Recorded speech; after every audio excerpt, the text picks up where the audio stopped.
Good evening, everyone.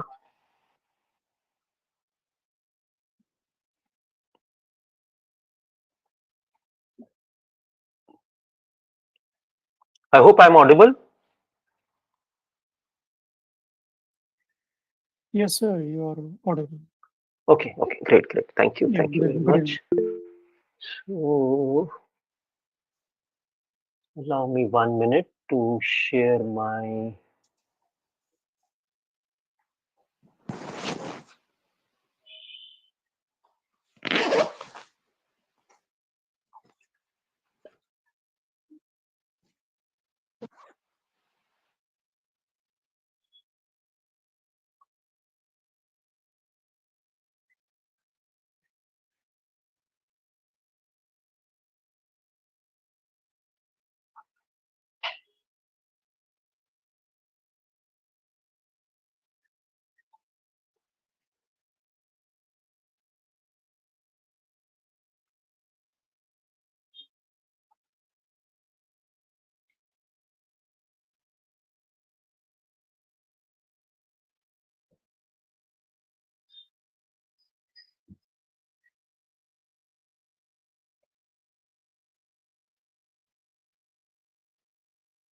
Uh, hello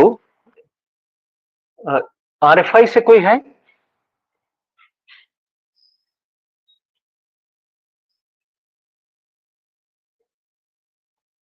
RFI से कोई है? Is there someone from RFI? Shafiq ji आप हैं?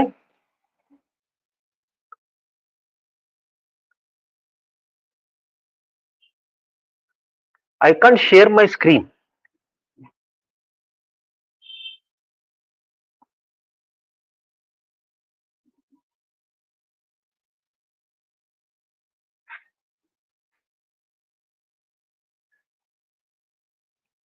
Please allow me 1 minute to get hold of someone from RFI so that I can share my screen. Sir, good evening, Please, everyone. Good evening, sir. Good evening, Dr. Sabra, sir. Good evening. Good evening. Yeah. Sir, you can start, sir. मुझे screen sharing का option दे दीजिए please. Okay, 1 minute, sir.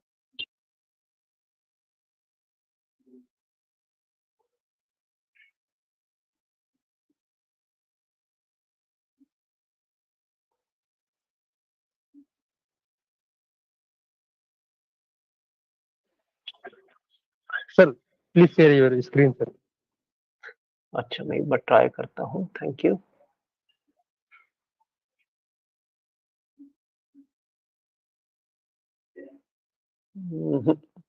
I have to log in again. रुकिए मैं will re-log in. Yeah. Re-login again, sir. Ji ji ji.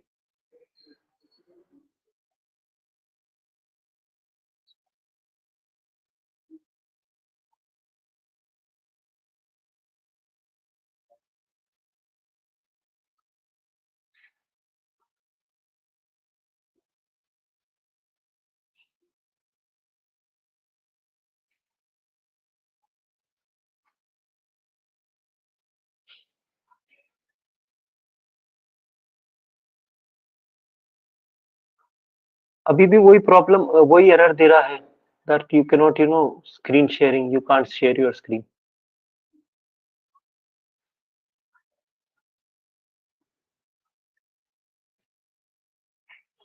Authority तो मैंने आपको दे दी है, sir. थोड़ा एक बार और ट्राई करिए. एक बार और मैं ट्राई करता हूँ.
Hello. So when will you start today's session?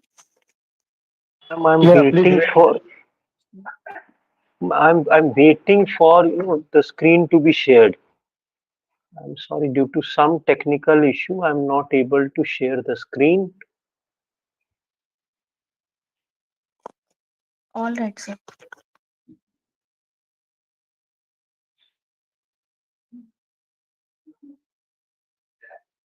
Actually, finally it is there. Thank you very much. Yes, Sorry to keep you waiting. Thank you. Thank you. So this is what I would be talking to you. See, I was introduced to this idea of plagiarism and anti-plagiarism softwares way back in 2008-9 when I joined my current college, that is DC Business School. So way back. So I was introduced to the idea of plagiarism, software like Turnitin, and things like that. Now, I won't be sharing with you. See, for all over these years, I have noticed that there is a differential understanding when it comes to things. When it comes to say. Plagiarism or understanding of plagiarism in an Indian university and plagiarism or understanding plagiarism in a Western university. So these both are different. So I would largely stay back on. I would give you a glimpse of that how Western universities generally understand plagiarism.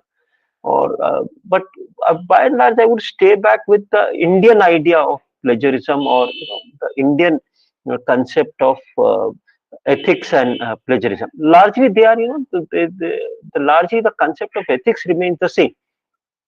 So if we start with this thing that there are when we publish anything, so the higher level you publish it, say you are publishing something at a scopus level, or you are publishing something at a uh, at a PhD level or anything like that. So if you're publishing a research paper, point number one, or if you're publishing a say at a PhD level. So this too would demand obviously a higher ethical standards for you, okay? Because you will never know, but somebody back there, somebody down there would be referring to your uh, what should I say? Somebody down there would be referring to your thesis, or somebody back there would be referring to your research for making certain decisions. Okay.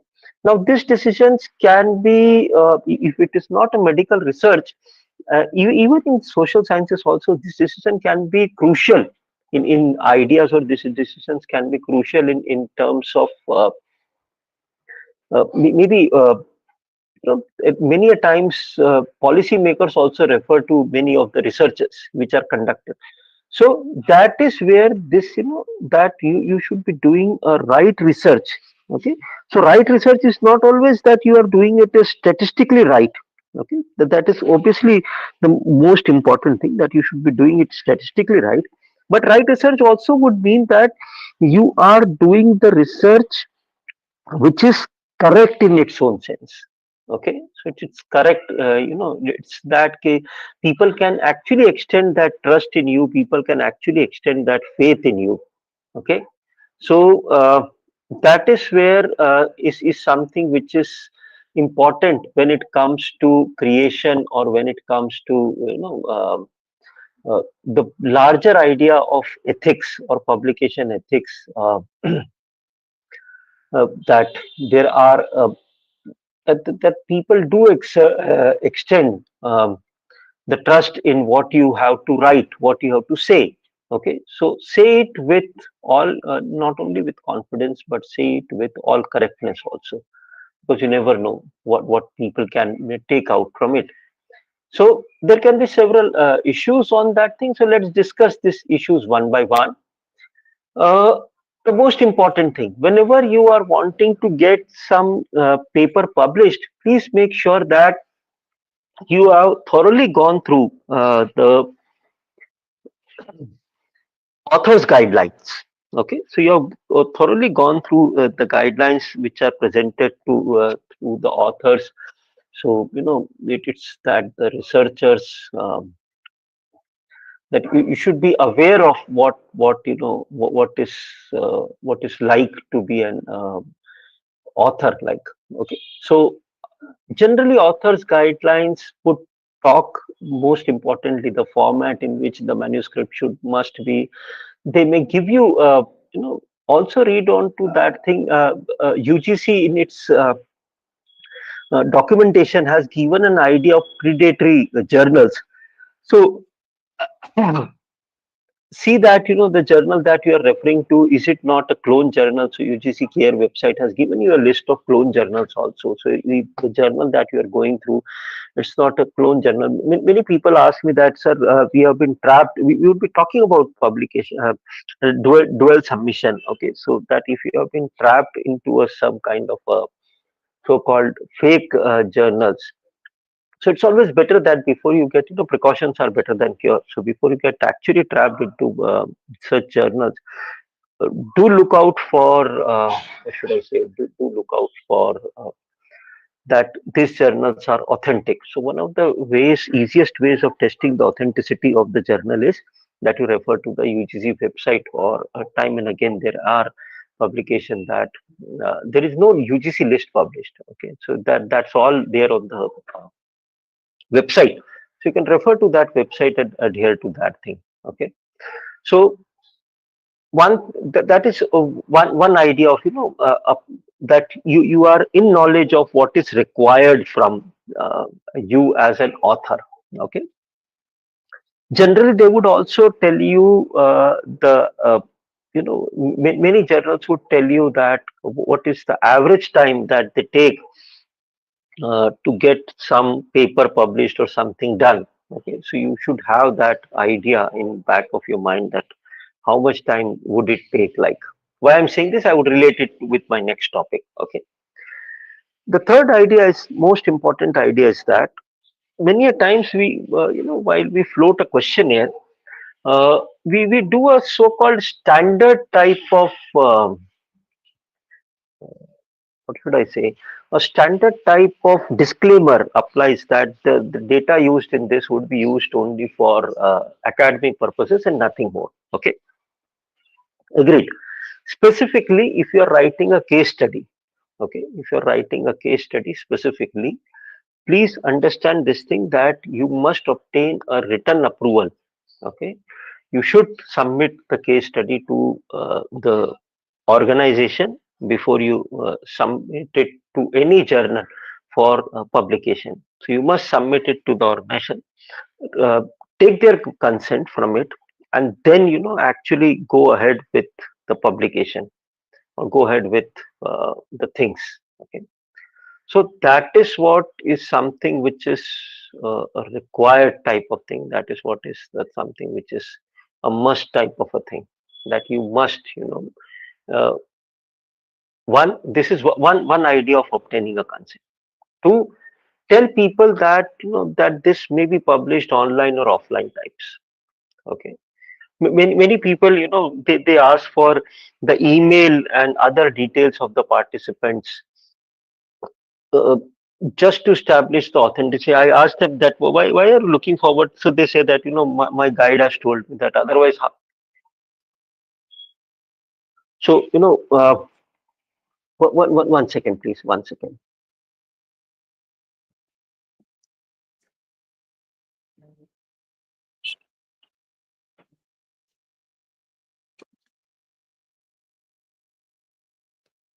So, that is one idea. Am I audible now? Yes, I'm audible now. Yes, sir. Yes. Okay, so that is one idea, and many of, as I was explaining this idea to you, that many of the people tell that there is, how do we establish authenticity in research? So they tell the idea that, that you can take an email or something. I've got two ideas onto it. One, why one should give you an email. Say, for example, out of 32 people who are listening to me, okay. Uh, Despite of the fact that it is established that I'm a professor, and you somehow know me types, okay, I'm not a stranger to you. If I ask emails of you, so that I can float, or I can establish that you have been my respondent, how many of you would agree to give me an email? Your hand raise, please.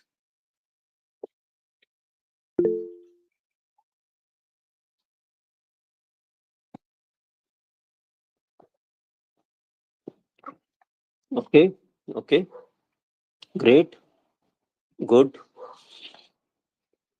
So three people have agreed that, okay, four people agreed. Thank you.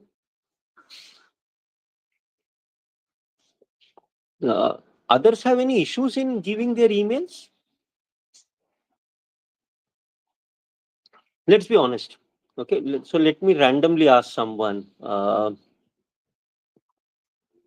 Me randomly ask, it was not raised the hand. Okay, Tanvinder ma'am.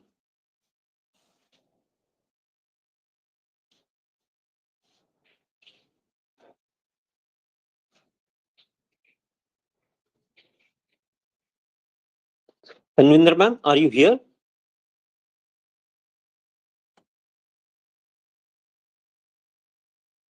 Or say anyone else?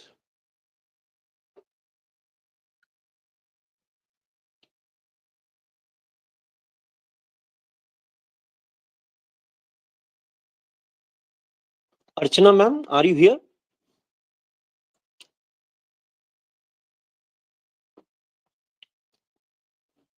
Or say Dhriti Mahajan ma'am, are you here? Or Dr. Arun Kumar sir? Dr. Ashwini Kumar, and anyone who can respond to me?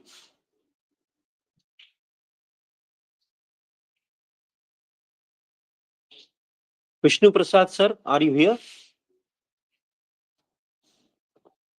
Okay, I believe I am not able to get more around that. Not an issue. Thank you. So I just wanted to ask one of you who has not raised the hand that what is the problem in giving an email ID to me, despite of the fact that I am known to you. Okay, and that is the reason why why many people may not be that willing types to give you a consent. Okay, so please understand this thing that you are trying to get into you're trying to barge into them. So many people may not be very comfortable, okay, giving their email IDs or giving their many people think that you are actually getting this thing because you want to establish something. In my own research, um, these people came out. My research area is primarily labor. So when I was getting the questionnaire filled and things like that, initially I tried getting this thing that if you can name yourself types. Okay, so after my initial pilot study, during my pilot study, some of them, after I collected 20 30 forms, so whenever I would go visit the nearest industrial area, some of them would doubt me and they would say that, and one of them asked me, why do you name my name? Is that the HR of my company has sent you and you want to collect this name because later on you can report it to my HR? So is this an industry supported type of a research, or is this an industry directed research? That is what you are trying to do with me. And if it is so, then either tell me the truth or I'm not interested in your research. Okay, so that's what I'm saying, that you must tell the participants that what it is all about. Okay, the clarity, at times you may face this issue that some people would be interested in knowing that what are you going to do with this data.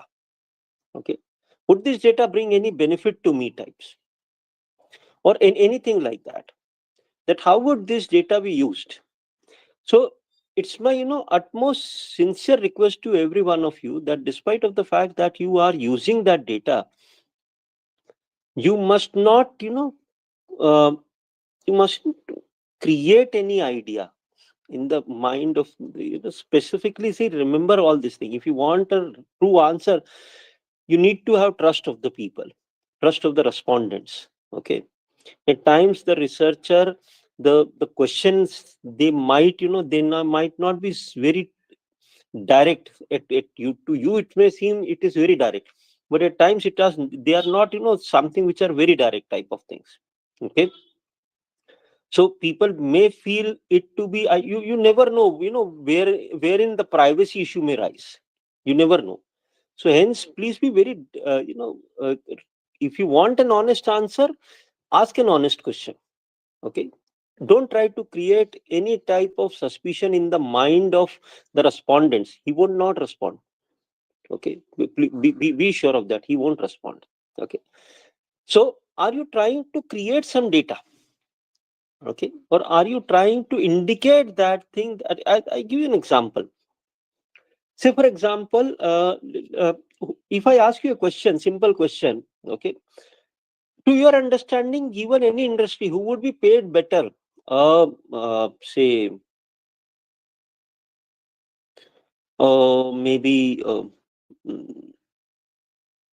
a permanent worker or a temporary worker? Who, according to you, would be paid better? Permanent. Obviously. What if, my research that I might have created some data and it shows that the temporary is getting paid better? Would it be acceptable, Ritu ma'am? No, sir. Actually, It would permanent. be a question mark. Okay, it would be a Yes. severe question mark, that how you can say that, or what are the claims to prove, or what are the claims to pick up that idea that a temporary worker is paid better or is enjoying better than a permanent, so-called permanent worker.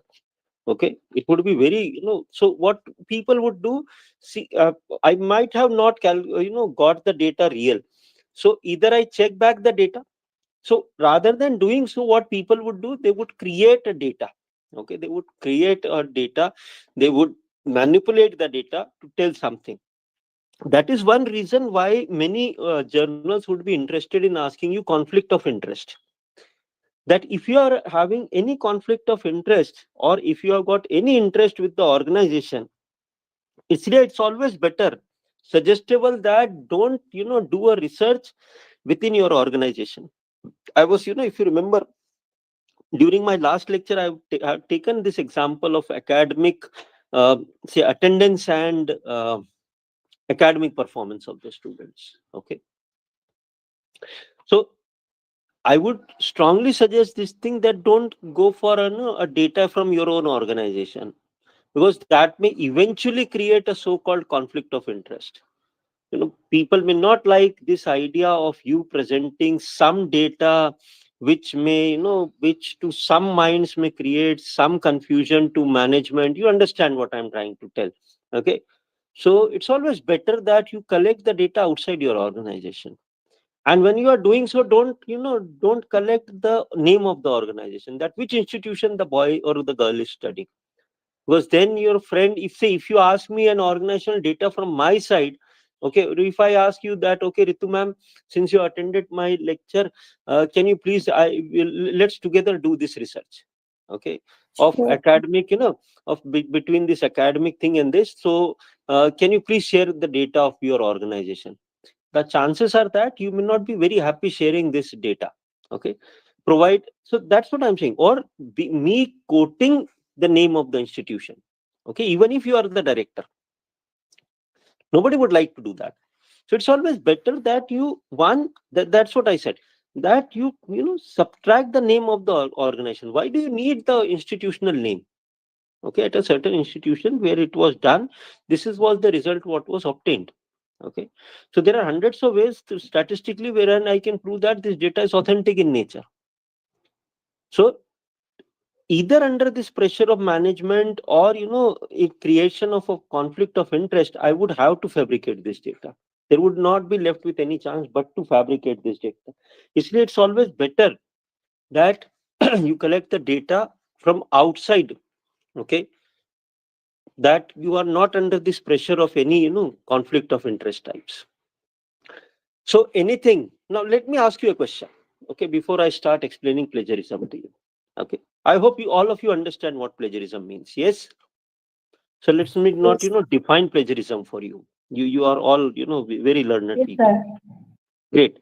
So let me ask you a question, that this is one question that one of my research scholar, that, sir, while writing a research paper, or PhD or whatever this means. Let's take an example of research paper. So while writing a research paper, what I do, I say I would read 10, 15, 20 research articles which are already published on my subject closer to me. Yes. Yes, sir. Yes. Okay. So I'm just taking an example. Number is just an example. Don't go on the number. You may read 50. Okay. So, and then from this, I would write it in my own language. Yes. Agreed. Yes, sir. Yes, sir. Agreed. Okay. Then why should I give credit to them? Why should I reference them? Why should I cite the researchers? Because why let me, because because you are, Remove flag. before you start answering, let me complete my argument. Because my argument was that that I have read it from say 20 different research paper things. I have picked it material from there, and now I am presenting this thing. Okay. Like say I'm writing, I have written it on my own words. So two things have actually happened in this process. One, I don't remember which part. I may have picked up some idea from Ritu ma'am, some idea from Aparajita ma'am, some idea from Divya ma'am, and other 30 participants. Okay. So I don't remember which idea I picked up from where. Okay. So it's all mix. So it's not Ritu ma'am's idea or not Aparajita ma'am's idea. So it's a mix idea. Okay. That's point number one. Point number two, my point number two is that it's finally in my own language. So if you say that okay, no, but originally it is not your idea. So my counter question to this would be that then what would be my contribution to research? If I would I would give reference, and I would say I would give credit to all the 30 papers from which I have referred, what would be my contribution then? Now answer this doubt of mine.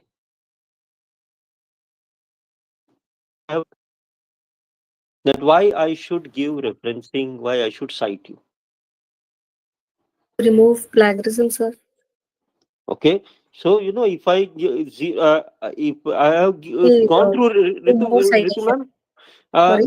I have gone through cases where students have not referred to anything, and Turnitin has shown zero plagiarism because they have not referred to anything, like zero referencing.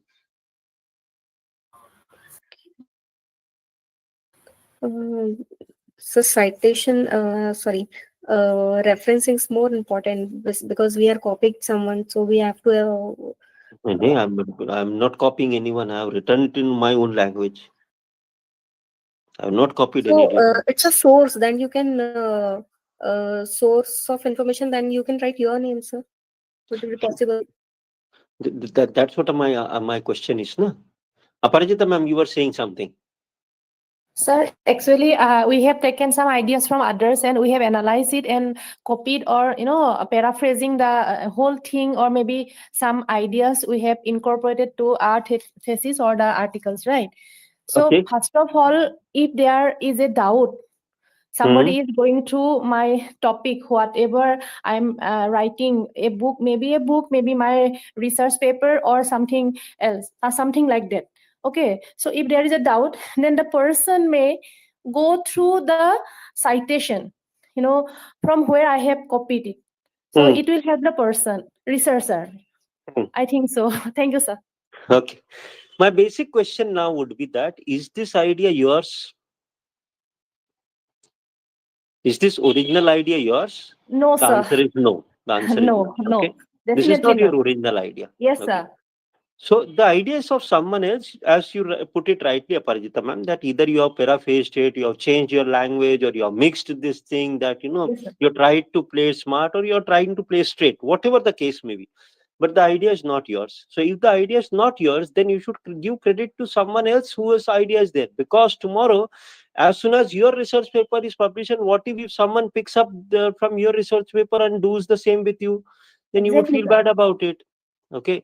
Yes, And Ritu ma'am, largely you are absolutely right on that thing, that the better the depth of referencing is, the idea of that the idea of getting it plagiarized would be low. Okay. Yes. So have a strong a source base. the more resource base you have got, say if you have got 30, 20 plus resource bases or sources, and even if you get less than 1% or 0% from some sources, the point would be that your overall plagiarism count would be very low. So that's the easiest way. Plus, it shows that academically you have referred to this many studies. Okay, you are not produced a report or something that which is, that is only something like that. Now, what if I want to pick up an say a definition,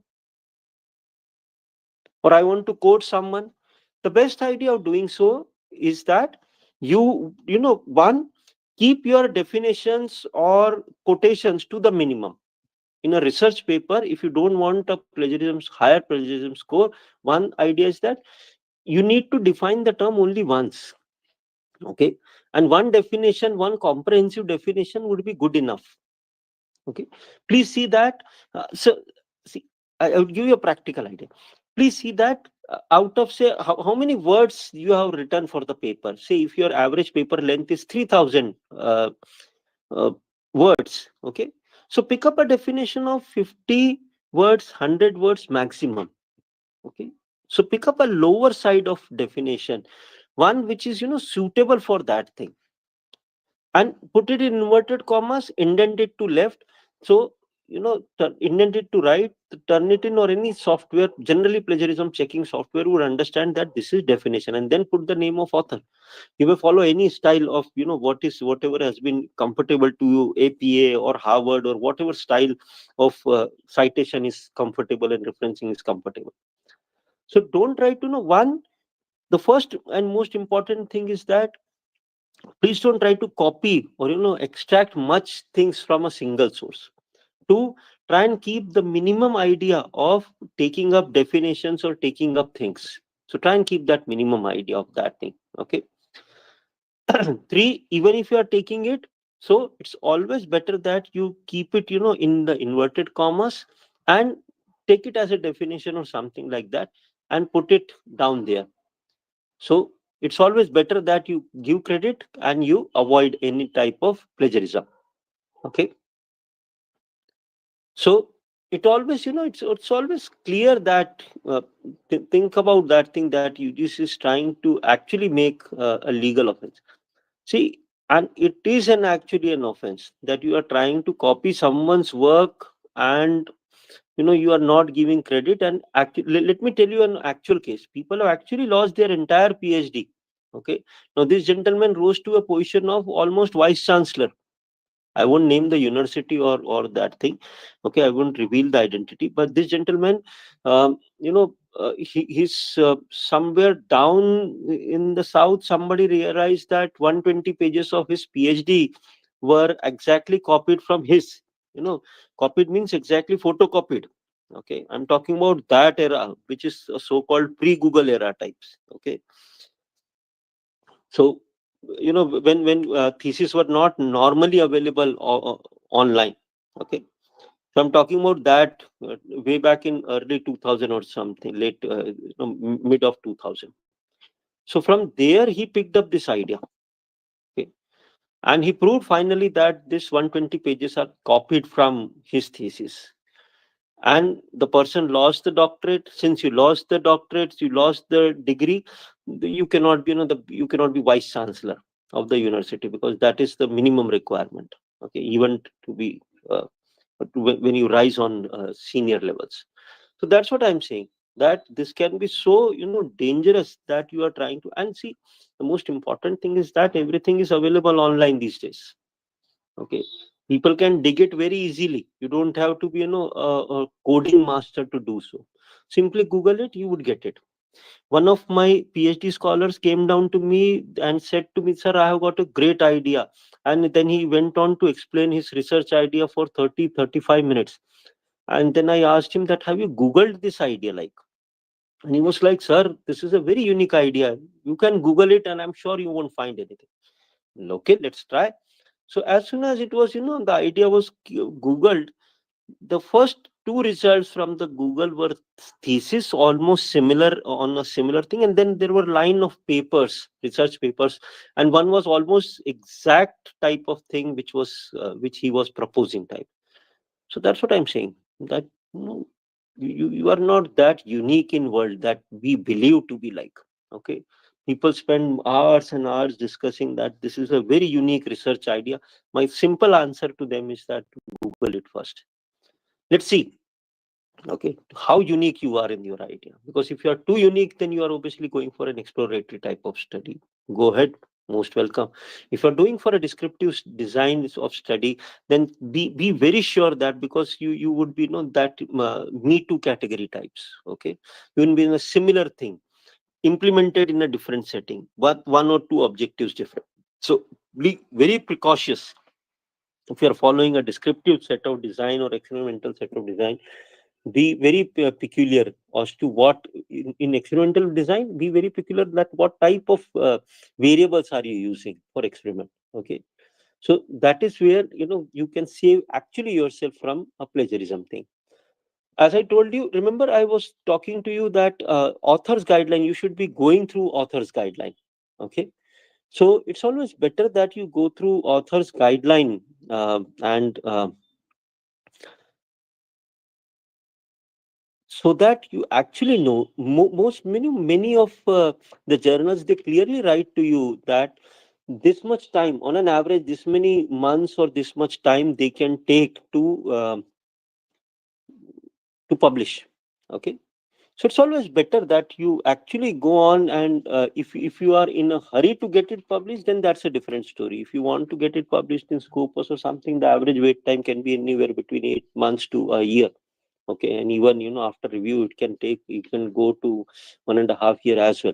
So if you have got that patience level, only approach those journals. Some journals, I've gone through them, they say that submissions are closed till the next year. They give you a certain date that after September 2025 you can send us paper sent to us would only be considered after this date.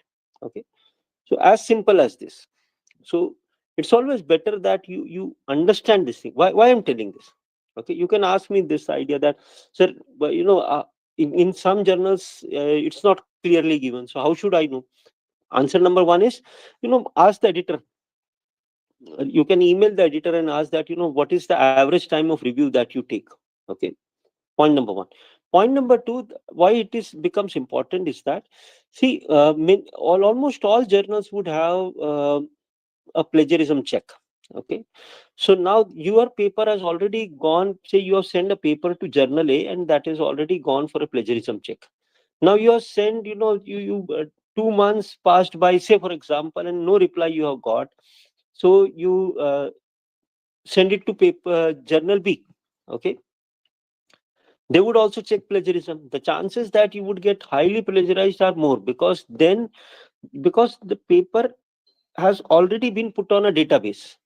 Okay, so the next journal, when it would check for plagiarism, the chances that it would catch up the same database would be very high. Okay, so that you would end up with accidental plagiarism. Okay, nothing, no fault of yours. When the first plagiarism report generated only 7% plagiarism, fair enough, true. Now the next report would generate the higher side because journal A has already put it on database.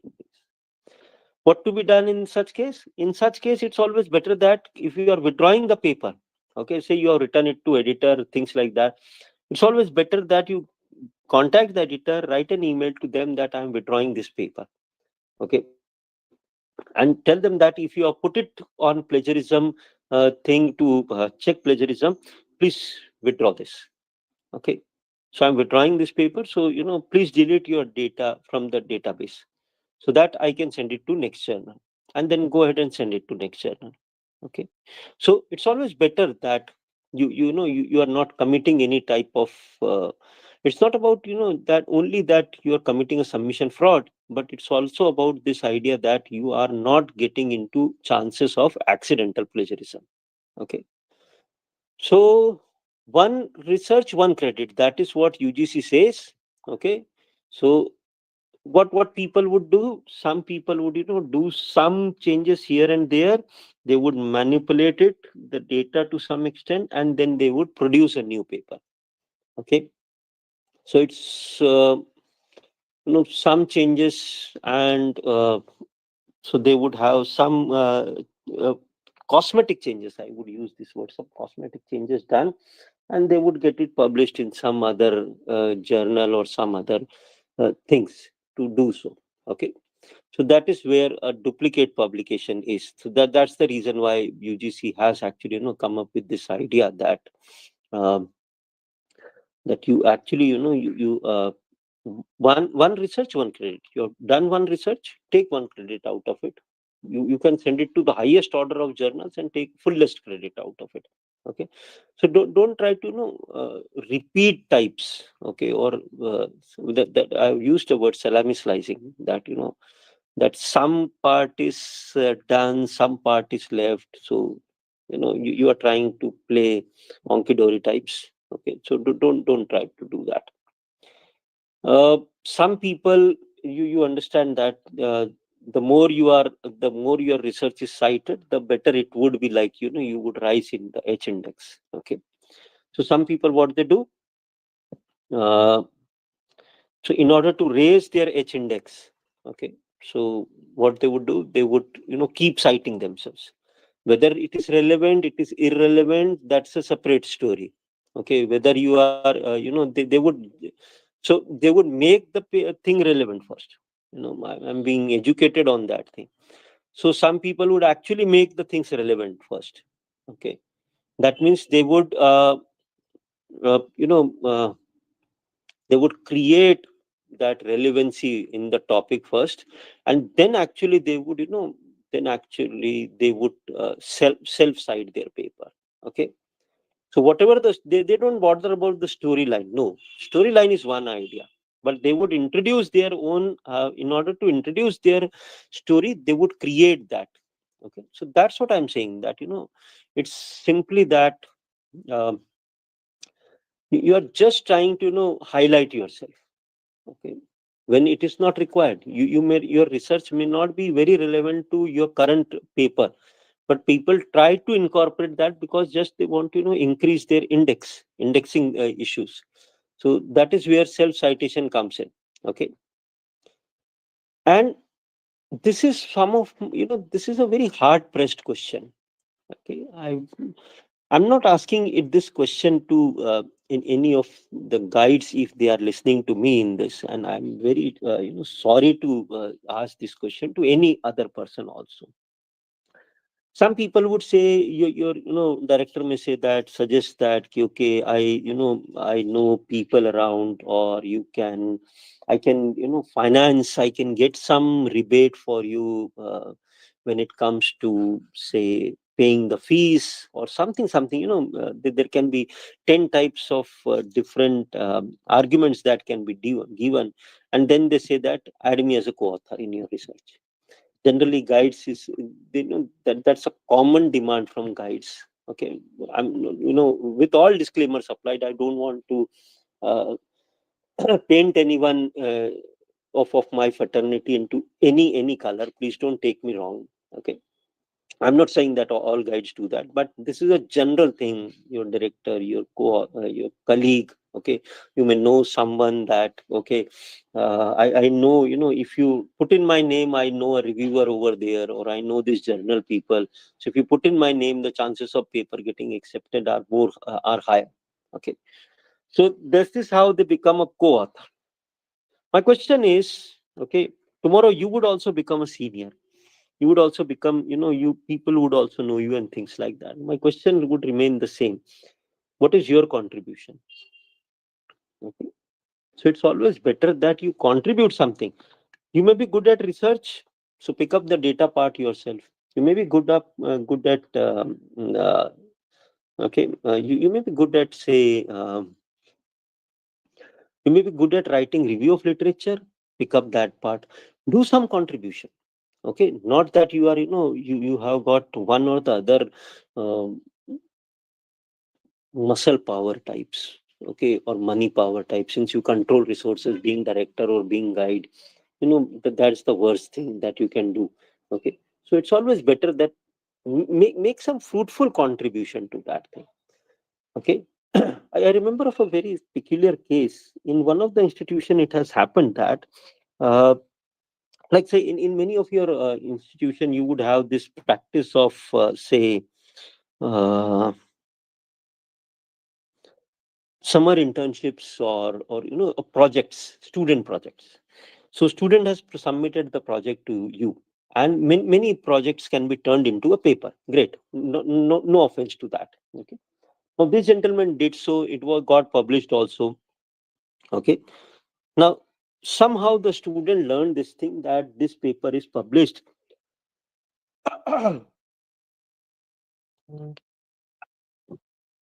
And he actually, he reported this incidents to the college authorities.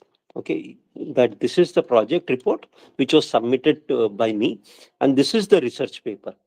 And this research paper never carried the name of the student. Okay, so the faculty tried explaining that, finally, since I was guiding him or her through the research, so it was entirely guided me, and look into the acknowledgement. And what do you feel? Is it right?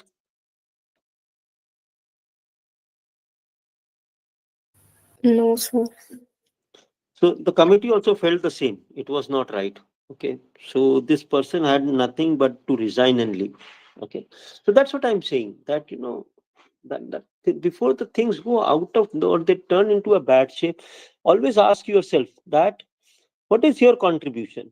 Okay. So always, that if you can, take up a position, just don't take up a position because you can exercise a power types, or you can exercise influence. We already have talked about conflict of interest, so many good journals would like to understand that if there is any conflict of interest. So as simple as this, I have explained many of these things, okay, to you. Only one point I would like to emphasize upon, okay, that many people ask me that, sir, if you can tell us some good software we can check plagiarism with. Okay. My answer is that I don't know. Why I say I don't know? Or look, say, sir, in my organization, I use Turnitin. You have also worked on Turnitin. So Turnitin, I believe, is the best software. Obviously, that is the best software. I am not trying to rate any softwares for you. Okay. That which is the best or which is not the best software. That's a different idea. I'm not getting into it. My idea is very simple. Any software, free, paid, your own organization, someone else's organization, any software that you are using to check your plagiarism report, please make sure that you or the person, okay, say for example, I ask Ritu ma'am that, Ritu ma'am, since you have got, access to plagiarism thing, so can you check, for me that how much, if you can oblige me by checking this thing. The simple idea to this is that I should ask Ritu ma'am that once checked, okay, can you delete it from the database, from the master database? If no, then please don't go for it. Whether it is free, it is paid, it is your organization, it is someone else's organization. Usually, the deletion of the data, deletion of the from the database rights are exclusively, what should I say? They are reserved with the administrator only. Okay. Who have the access also, sir? Sorry, ma'am.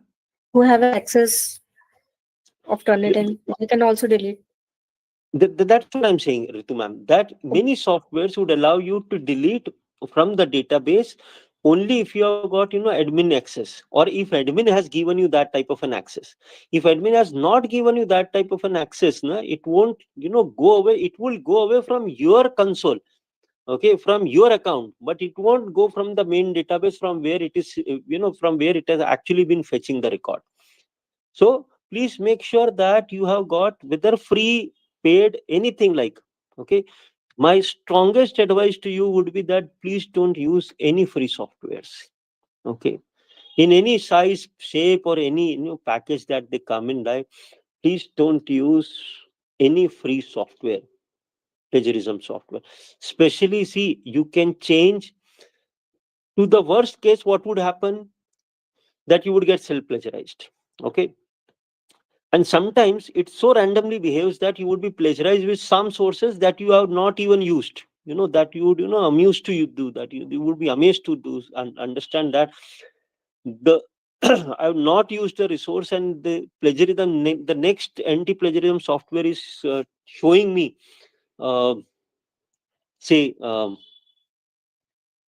reference or something that is not, like. So that's what my point is. That it's always better that you don't get into anything like a free anti-plagiarism software. Keep away from that. Second, my advice to you, if you are using any anti-plagiarism software, free, paid, yours, anyone else's, please make sure that you have got the right to delete it, or you can get it deleted. If you don't have the right, don't worry. But you can get it deleted from the master database. Okay, once you have checked the plagiarism. Specific, this is a very specific idea which I am trying to share with all my PhD scholars colleague. Okay, don't go for any such anti-plagiarism check types. Okay, use an official thing. Okay, use an official thing. Don't go for some type of this thing. And please understand that how is plagiarism allowed to you? How much plagiarism percentage is allowed? That you would find again in author's guideline. If you are a reviewer, as a reviewer, I'm telling you that even if they have not shared, many a times, even good journals also don't share the plagiarism report with us as reviewers. So we write to them that it is, we are reviewing with an understanding that uh, you already, checked the plagiarism and it is well within the limits, acceptable limits of the journal. So write this disclaimer as a reviewer, and then go for it. Okay. So how much is allowed, single source, overall source? That's what I'm saying. People are very different in interpretation.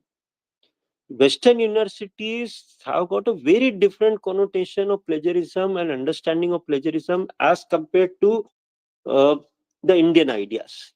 Okay, that's a very different thing.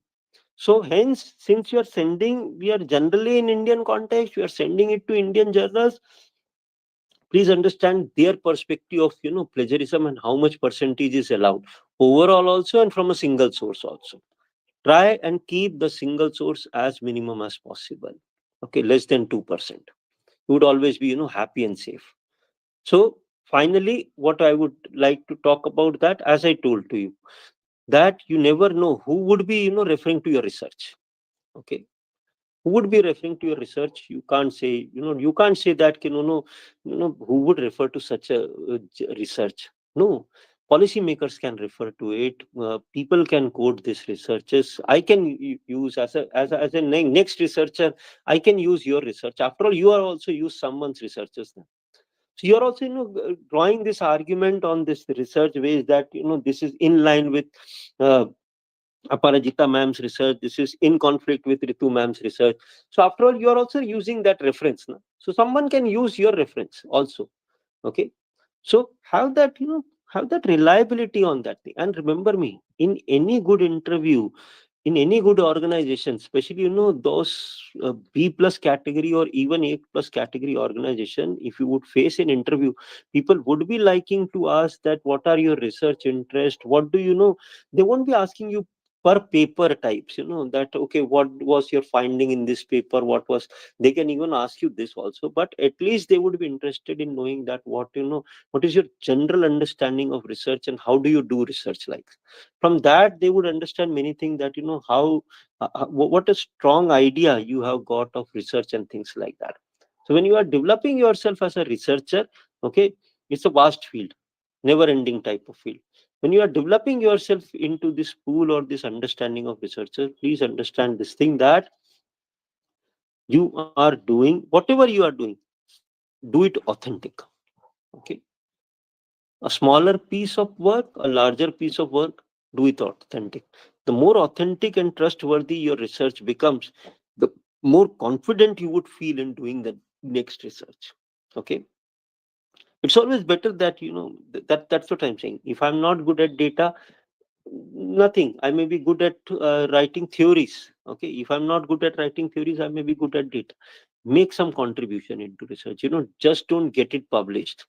Now you would feel very happy that someone else's work, you are, someone else's, out of their good generosity, they have given you credit because you hold certain position or you have got certain influence.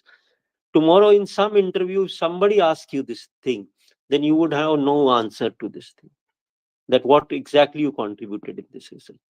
So keep that trust factor on, and you understand that as a teacher, or as when you face the students, if you actually indulge into research, you would have many examples to share from your own research. Okay, if you listen to some of the best faculties, they quote many examples from their own research. Okay, so they would have ready-made example, they can actually tell in the class. Many students, you might also be teaching students, they come up with this idea, sir, teach us something practical. So when they want to teach them some practicality of the subject that you are dealing with, if you have done some research into it, you can tell them the inside out of it. Okay, because you have done your research, you have put in your hard work into that thing. So expand that horizon, expand that idea. Okay, and my sincere request would be that expand in a type of your own field types. Okay, don't poke your nose into everything, that you are into marketing also, you are into finance also, you are into this also, you are into that also. No, as you grow up in your career, try and define your area of interest, and try and define your field of research. Okay, so that you would be you would be known for that thing. Okay, so that's all from my side. And final thing I would like to talk about is this thing, that you can refer to this COPE's guideline, and time to time UGC also publishes guideline. So you can refer to that thing. And all the best for your research, and happy. I'm pretty sure that you all are, very trustworthy, and you all would do a great research in future as well. So thank you very much. Any questions if anyone has, or we call it off for the day?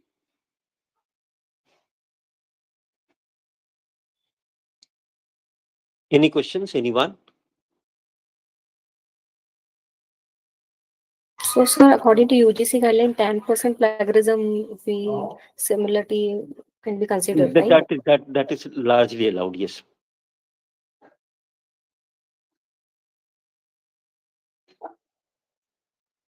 Okay, thank you, sir. Hello, sir. Yes, sir. Sir, in one slide, you say, I think, quote, when we publish a paper, send a paper in a conference, then we did not send in some journals. No. I would go back to this. This was I referred to in submission fraud. Yeah. Yeah, this is one. Yeah. So my idea telling Ashwini sir is that if I presented a paper in conference, okay, then it does not stops me that I cannot send it in any research publication. I can send the same paper which was presented in conference. After improvement, I can get it published in any of the research journals. So that won't be considered as a duplication or submission fraud. Even for that matter, let me give you an idea that all good case journals, okay, they would want that this case to be taught before you actually send them for submission, that the draft cases have been taught. You need to produce evidence for that the draft cases need to be and then you have improved the draft after being taught. So at least for two batches, or at least two divisions of students, you have actually taught this case, and then it is finally sent for publication. Okay, sir. Thank you. One more thing, sir. Yes, sir. When we send a abstract in any seminar, any conferences, then we they publish generally full. they invariably publish it in their conference proceedings. Okay. Agreed. Then then we send this full length paper in second Some other B. that is good enough, na? Because see, generally what you would be doing, Ashwini sir, that see, but if I present it in any conference, people would be asking me question answer types. Okay, so based on that understanding, I make certain changes and change that thing and send it to some other journal for publication. That's the general understanding that we work with. Thank you, sir. Thank you. Okay. Thank you, Ashwini sir. Yes. Any other question? Anyone? Okay, fair enough. Then thank you everyone for your precious time and spending 2 evenings with me. It was really a pleasure being all of you with all of you for these 2 evenings and dealing with 2 different topics. And it was great audience like you. So thank you so much. We all are colleagues. Okay, the difference may be just in the type of experience that we carry. So no expertise in that thing. Okay, as I told you, that research is always an evolving understanding. So thank you very much, and I Thank thank you, sir. RFI and Thank you, sir. thank Thank you, sir. Thank you. Thank you, sir. thank you everyone. Thank you, Thank you, sir. thank you, ma'am. Thank you, Thank you, sir. thank you, ma'am. Thank you, Thank you, sir. thank you, ma'am. Thank you. Thank you, Yogi ji. Thank you so much. My all my thanks to all my participants, all my colleagues, and especially Yogi ji, RFI, team RFI, my family of from team RFI, and special thanks to Saurabh Jain sir and Ajay Jain sir. Thank you, everyone.